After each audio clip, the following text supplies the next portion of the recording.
My name is Avery Hayes, and the day Karen Delaney's son turned the Willow Grove Estate's annual summer block party into my personal humiliation show was the day the entire homeowners association learned what happens when a quiet payer finally stops paying. I live on the outskirts of Philly in one of those cookie-cutter neighborhoods where every lawn must be exactly 3 inches tall, every mailbox the same shade of beige, and God forbid you hang a flag that isn't the official HOA-approved one. On paper, it looked idyllic: white picket fences, sparkling community pool, kids riding bikes. Behind the scenes, it was Karen Delaney's kingdom, and I had been her favorite ATM for 4 straight years. It started innocently enough right after I moved in from Manhattan. Remote marketing job paid well enough that when the board sent out those urgent special assessment emails about storm damage to the common areas, I wired the money without arguing. Karen always phrased it so sweetly in the group chat.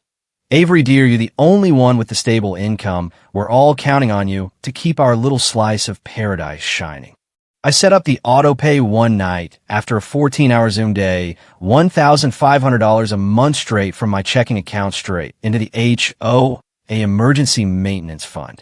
Lights on the paths, pool chemicals, landscaping the whole blocks, shared utilities, basically.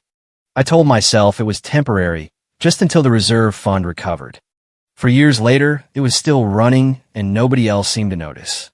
The pattern repeated like clockwork.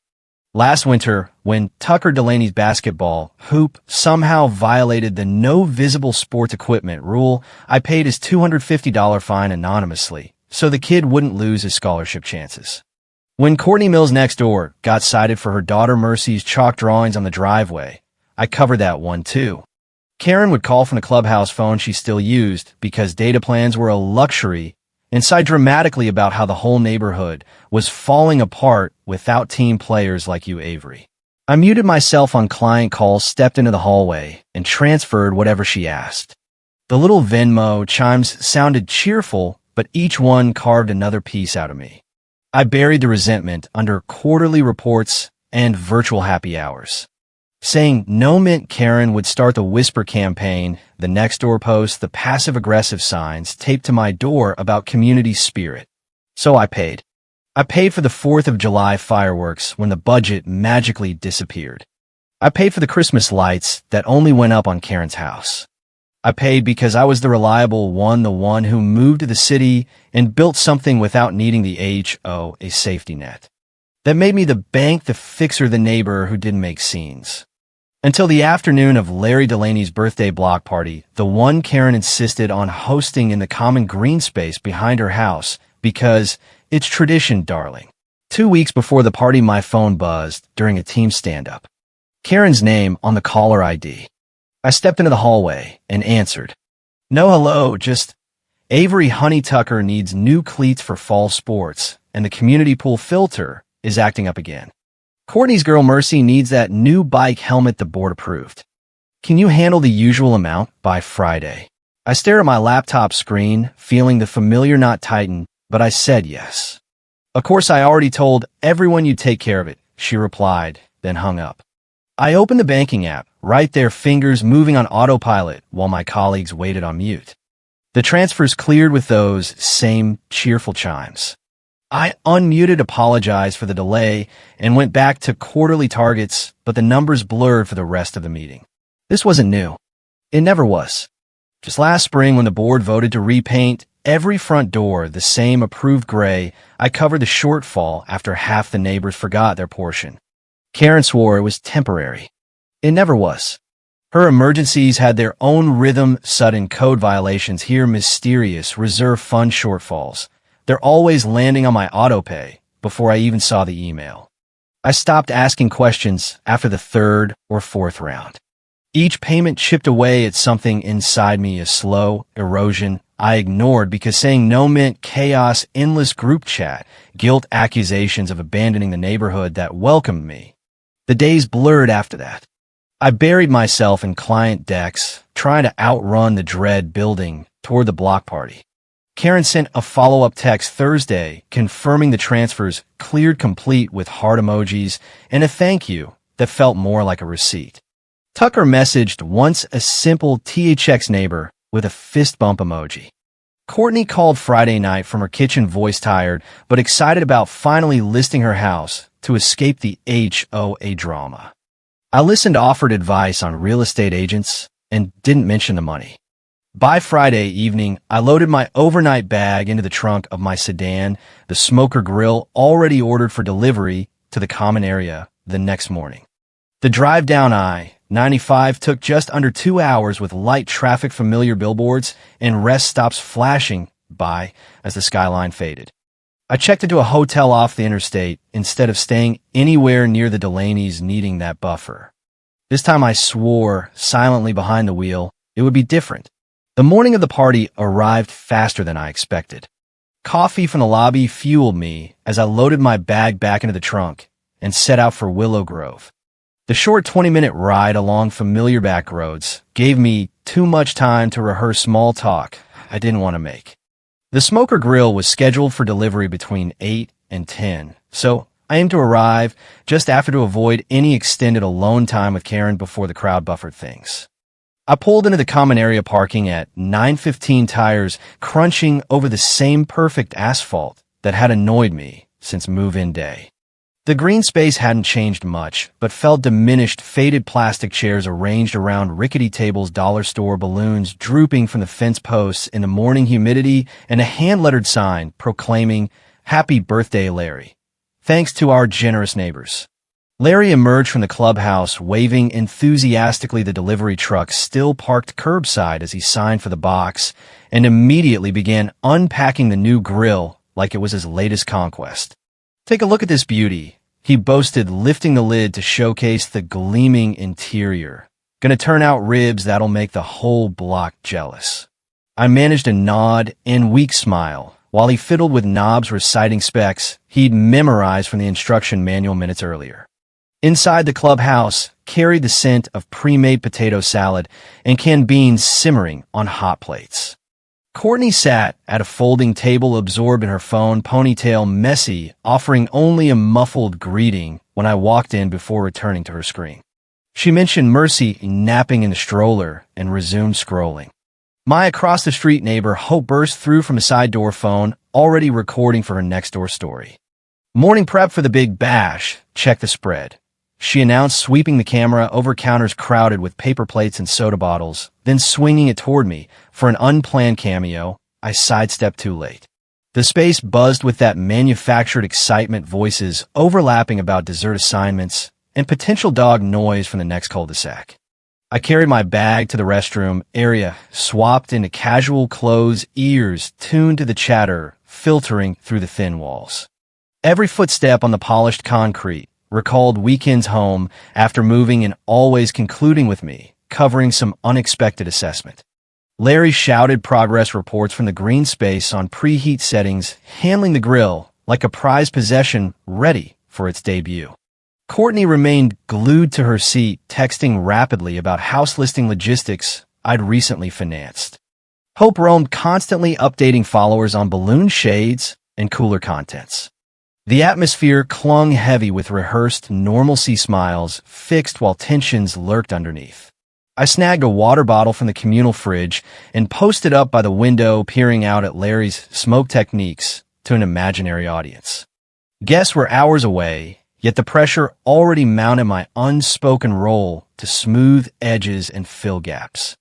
Courtney eventually pocketed her phone and rubbed her eyes, the day's weight apparent before it began. Hope reappeared, asking if I'd join her next clip, and I declined, retreating under the pretense of emails. Laughter from outside mingled with the struggling AC filtering through thin walls. By noon, vehicles began arriving, neighbors hauling lawn chairs and casserole dishes. Larry met them at the gate, gesturing proudly at the smoker as though he'd built it from scratch. I lingered indoors longer, thumbing through work alerts on my phone, postponing full immersion. When I emerged, the green space hummed with voices and the sizzle of trial patties, people claiming spots at the plastic tables. Courtney arranged condiments, silently, Hope capturing clips for her viewers. The arrangement appeared haphazard, yet routine, the standard annual cookout. Larry waved me over to inspect the rising smoke, clapping my shoulder like we shared the credit.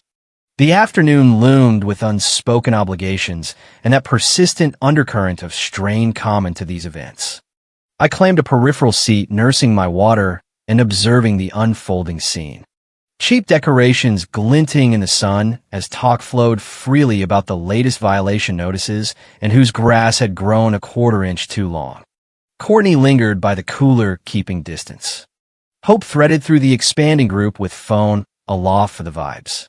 Larry commanded the grill area, flipping items and soaking up praise for his upgrade, the $1,200 unit delivering as promised. The gathering hadn't reached peak yet, but the contrived coziness already stifled, reinforcing why I'd kept my Manhattan roots just a couple hours north. As the clock hit 2, the green space officially kicked into party mode, with neighbors piling in and claiming seats around the plastic tables. Tucker Delaney grabbed soda after soda from the cooler, cracking open cans one right after another, while lounging near the grill, his laughter mixing with the pops and hisses of carbonation. I settled at a corner table away from the main cluster, picking at a paper plate of chips to avoid jumping into conversations that didn't involve me anyway. Larry held court by the smoker, regaling a group of his old warehouse buddies with tales from back when he ran the night shift, gesturing wildly about union disputes and overtime hauls that ended with everyone clocking out at dawn for breakfast at the diner down the road. Karen circulated with a trash bag in one hand and a gift in the other, tearing open envelopes and boxes with efficiency born from years of these events. Her eyes scanning price tags on kitchen gadgets and grilling tools before tucking them into a pile she'd sort later. She held up a new set of tongs for everyone to see, announcing how practical they'd be for the ribs, then moved on to the next package without missing a beat. Hope had switched platforms by then, going live on a neighborhood Facebook group to narrate the whole scene in real-time, panning across the food spread and zooming in on Larry's storytelling for her growing viewer count. We're celebrating Larry turning another year, wiser drop alike if you're tuning in from home, she chirped, angling the phone to catch reactions from the crowd. No one turned to me with questions about the city or how the marketing gig was treating me these days. No casual check-ins on apartment life or weekend plans in Manhattan. Conversations bounced from local gossip about neighbor feuds to updates on grandkids' school plays, with bursts of laughter punctuating stories I'd heard versions of before. Tucker belched after his fourth soda, earning chuckles from the guys nearby, then reached for another without pausing his trash talk about fantasy football picks. I shifted in my seat, nodding along when someone nearby mentioned the weather, but my input stayed, minimal words drying up before they formed. Karen paused at our table briefly to drop off a slice of sheet cake, commenting on how the bakery had messed up the icing color, but it tasted fine anyway, then hurried off to referee a debate over card games. Hope's live feed kept rolling, her commentary filling quiet moments with play-by-play on who arrived late and what sides were running low. Larry wrapped up one anecdote about a forklift mishap that saved the day, transitioning seamlessly into another about company picnics from the 90s, his audience hanging on every detail like it was fresh news. Tucker cracked open yet another can, foam spilling over the rim as he toasted to Larry's health, drawing more cheers. Courtney's daughter Mercy darted between legs with a couple other kids chasing bubbles from a cheap machine someone plugged in near the fence, her giggles cutting through the adult chatter. I watched from my spot, feeling the disconnect settle deeper, like I was observing a play where everyone knew their lines except me. Neighbors passed plates and refilled drinks. The focus locked on the food, line-up piles of ribs coming off the grill, bowls of coleslaw disappearing fast, dessert trays making rounds. Hope narrated a close-up of the cake cutting, encouraging viewers to comment their birthday wishes. Her energy keeping the virtual crowd engaged. Larry called over a few more folks to sample his first batch of smoked meat, handing out samples on napkins and accepting praise with humble shrugs that didn't match the pride in his eyes. Karen tallied the gift haul, mentally stacking cards in her pocket for thank you notes she'd write tomorrow. Tucker polished off his latest soda and crushed the can against the table edge, tossing it toward the recycling bin and missing by a foot. The party hummed along in that familiar rhythm, loud and lively on the surface, but for me, it underscored the distance that had grown over years of being the out-of-town fixer. I sipped my water, slowly responding to the occasional wave, or nod with a quick smile, content to blend into the background amid the noise. Hope's live stream hit a peak, with virtual hearts floating up the screen her updates, ensuring the event reached far beyond the green space fences. Larry launched into a story about his first job out of high school, the group leaning in closer. Karen slipped inside to grab more ice, emerging with bags that she distributed efficiently. Tucker reached for another drink, the cycle continuing without interruption. The afternoon wore on with that steady buzz, food dwindling and stories repeating in new variations. Everyone caught up in the moment's flow. I stayed put at the corner, an observer in my own neighborhood celebration, the isolation wrapping around me tighter with each passing minute. Around 3 o'clock, the energy in the green space shifted as Tucker pushed back from his chair and stood up abruptly, a fresh can of soda gripped tightly in his hand. He scanned the tables with a smirk that had been building all afternoon, then locked eyes on me and bellowed across the noise, "Mom says you're only welcome because you always pay." The words cut through the chatter like a knife, hanging in the air for a split second before he grabbed the full can of orange soda and slammed it straight down onto the concrete right at my feet. The can burst on impact, sending a sticky orange explosion shooting upward that soaked my dress from my feet all the way to my knees, the cold fizz drenching the fabric in seconds. Laughter erupted immediately from every direction, neighbors doubling over in their seats or covering mouths too late to hide the grins, the sound swelling into a wave that drowned out the music from the portable speaker. Karen leaned toward Tucker with a satisfied nod and whispered just loud enough for those nearby to hear, "Good one, son." Her tone laced with approval that fueled the chuckles even more. Hope reacted instantly, thrusting her phone forward to zoom in tight on the mess, soaking through my clothes, capturing every sticky rivulet running down the material for her live audience. Comments started popping up on the screen, emojis and exclamations that only amplified the humiliation echoing around the green space. I froze in place for what felt like an eternity, but was probably only a few seconds, the cold shock of the soda seeping into my skin while faces blurred together in a sea of amusement directed right at me. Heat rushed to my cheeks, not from anger yet, but from the sheer absurdity of it all, standing there drenched in front of people who were supposed to be neighbors. The laughter kept rolling, someone slapping the table in hysterics, another calling out a half-hearted cleanup on aisle 5 that sparked a fresh round of guffaws. Tucker dropped back into his seat with a triumphant grin, high-fiving an uncle nearby, as if he'd just scored the winning point in a game. Without a word, I pushed up from the table and navigated through the crowd, ignoring the pats on the back and lingering snickers that followed me toward the clubhouse. The screen door slammed behind me harder than intended, but the noise outside barely registered as I made a beeline for the downstairs restroom, locking the door and leaning over the sink to assess the damage in the mirror.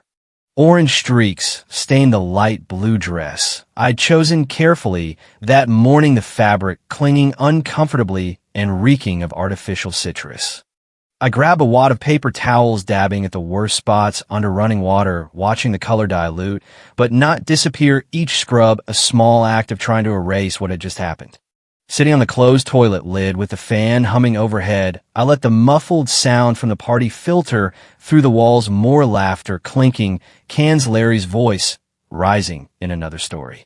The isolation hit different this time, not the quiet detachment from earlier, but sharp clarity that pierced through years of rationalizing their behavior. Paying for everything had become my identity in this neighborhood, the reason I was tolerated, the punchline they saved for special occasions. Tucker's words replayed on loop, Karen's whisper confirming it wasn't a joke gone wrong, but something planned, encouraged. Hope's camera, turning it into content for strangers to consume, sealed the betrayal. My hands trembled slightly as I wrung out the towels, the decision crystallizing in that cramped space amid the scent of cheap air freshener. No more excuses about keeping peace or being the bigger neighbor. No more transfers to smooth over their messes. The resentment that had simmered for weeks boiled over into resolve.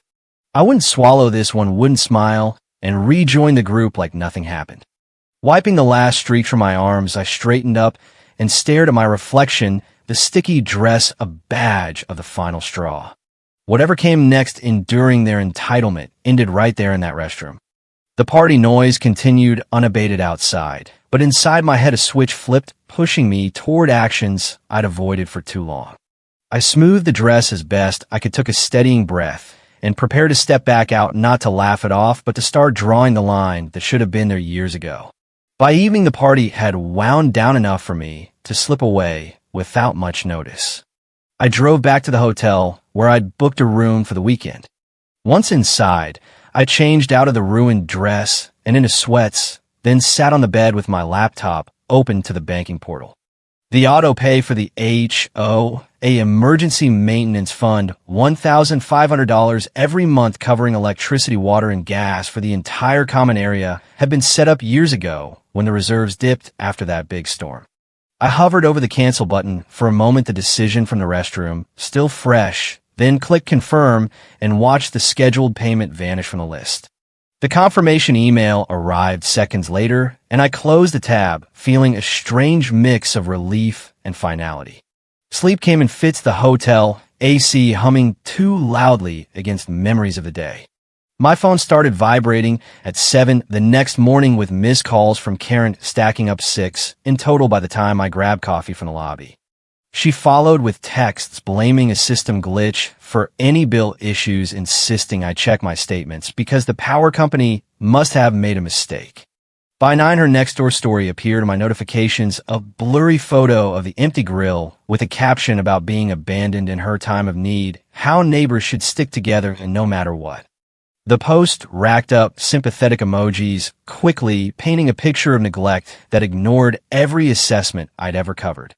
Hope shared it almost immediately, adding her own comment visible to all her friends. Can't believe this is happening to President Karen. Prayers up. The thread filled with virtual hugs and shocked faces from distant homeowners who only saw one side.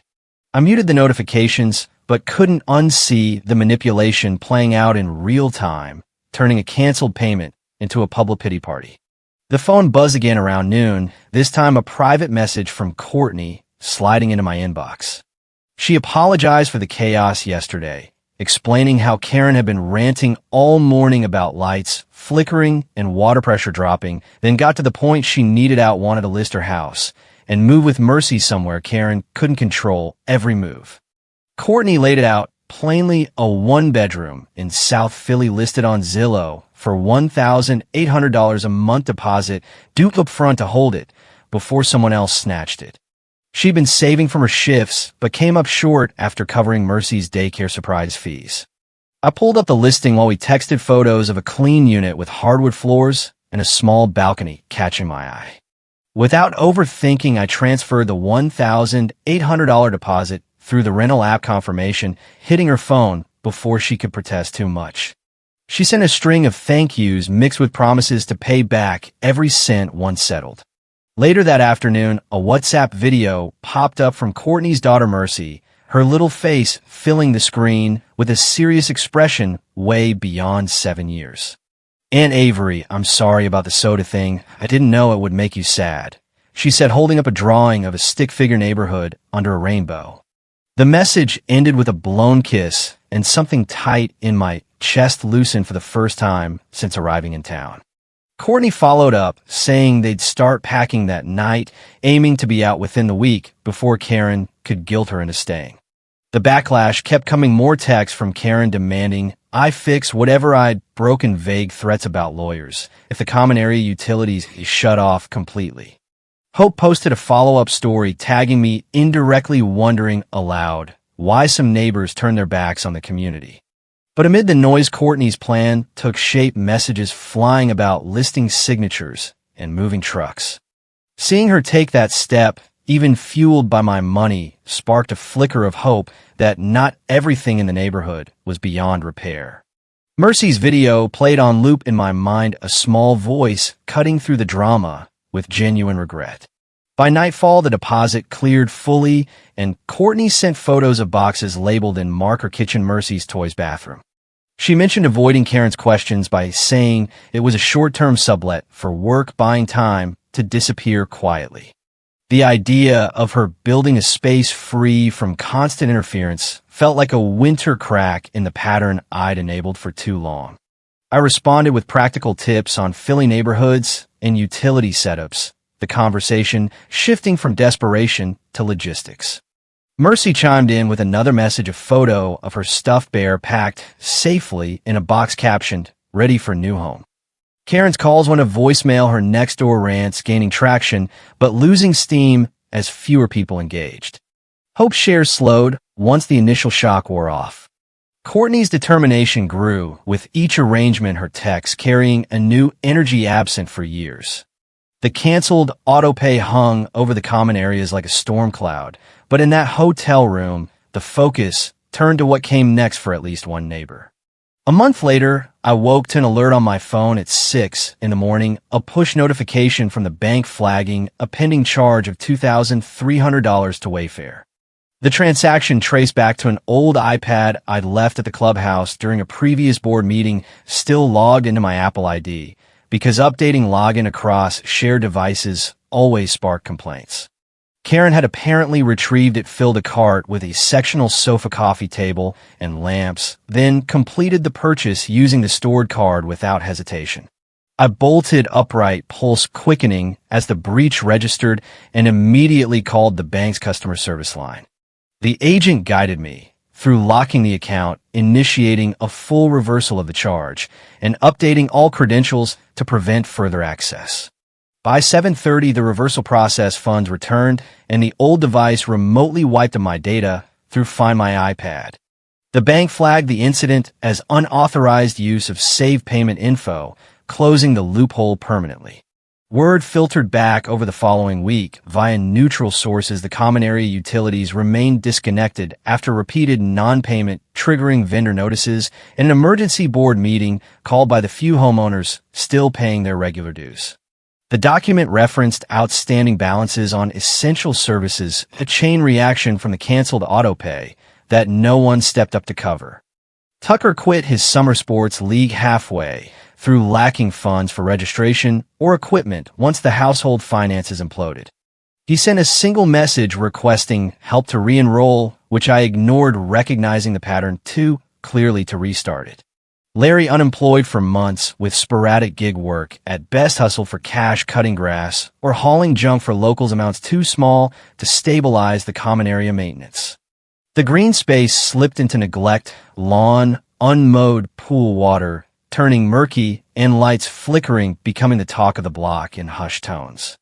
3 days after the reversal, on a Thursday afternoon, Karen appeared in the hotel lobby where I'd prolonged my stay for projects.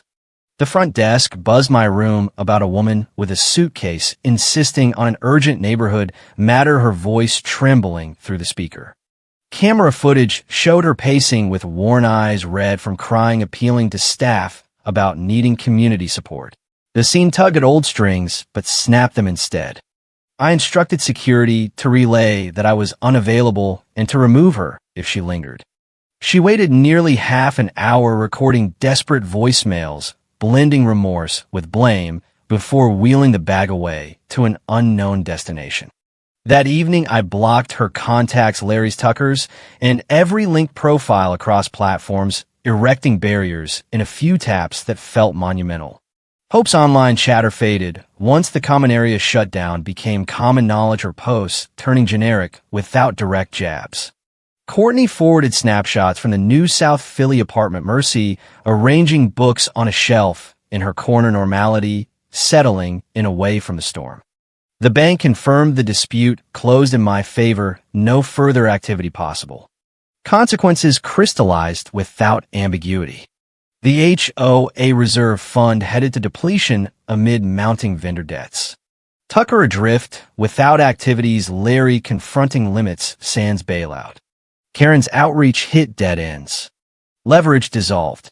I boarded a flight back to Manhattan, unburdened, boundaries solidified, not from vengeance, but necessity, safeguarding what I'd earned from endless extraction.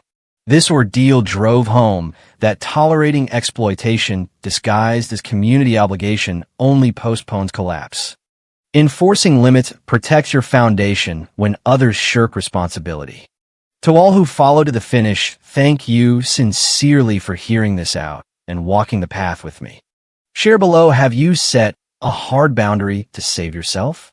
Your stories could empower someone facing the same crossroads.